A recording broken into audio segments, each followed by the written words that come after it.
You know why your dog won't listen to you unless you have food in your hand? It's because your dog's not a degenerate. Not yet, anyway.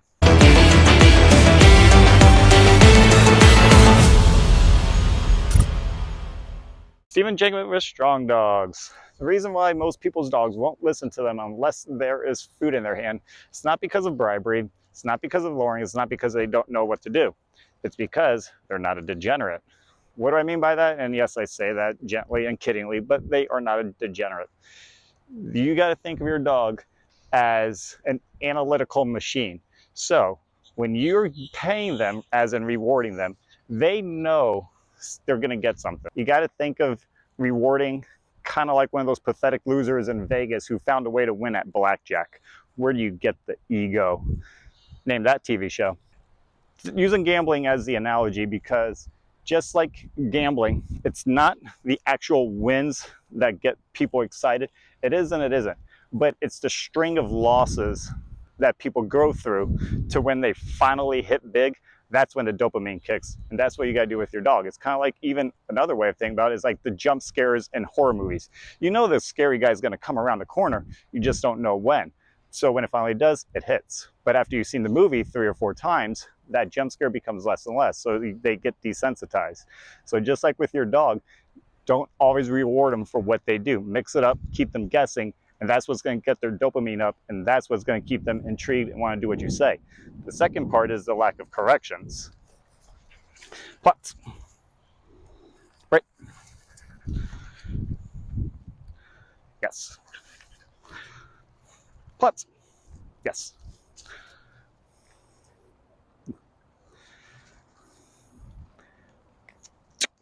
Front. Front. Putts. Hey guys. Yes. Back. Yes. Sit. Yes. Putts. Stand. Yes. So mixing it up. Sometimes she gets one piece. Sometimes she gets multiple. Sometimes she gets none. So don't always reward just because you want them to do something. And this is what's going to keep their excitement up, because they never know when the next victory is going to be. So, yes.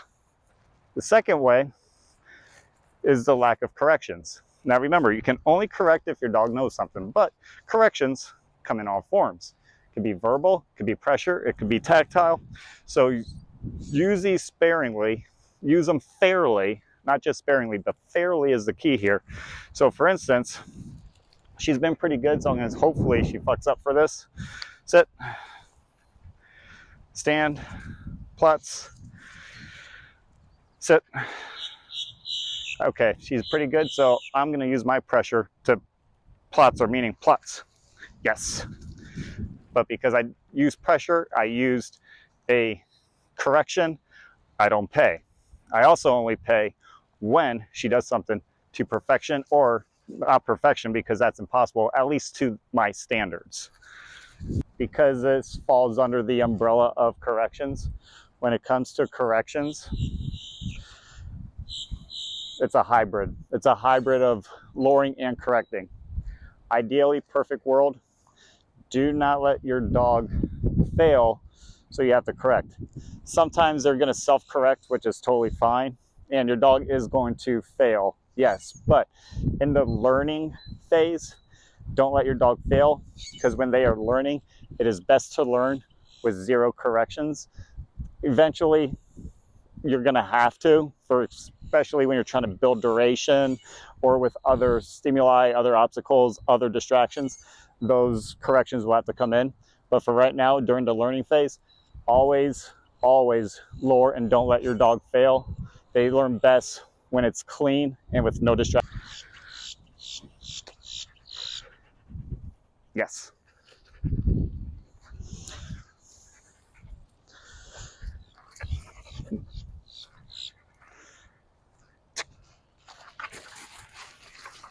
Putts. Yes.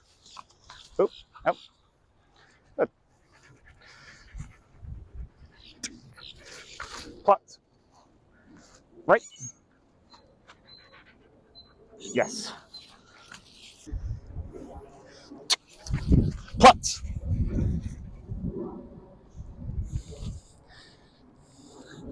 Same thing with the ball. You can use the ball for the drive, but also for the pressure to stop. And for all these lessons, if you want the complete breakdown of all these lessons, head over to Strong Dogs USA for the step-by-step. And also remember, portion of proceeds do go support men and women in uniform and first responders and dog charities. Oh, yes, free. Plots. So that's it. Quick recap. Make your dog a junkie.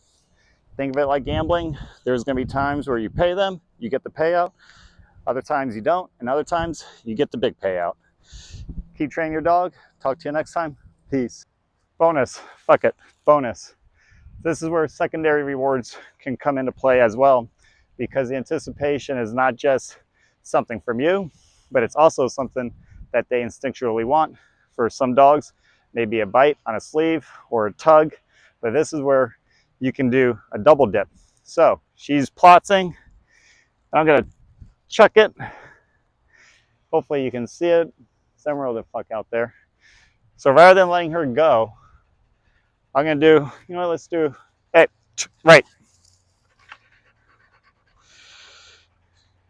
Yeah, so yes means she gets something from me.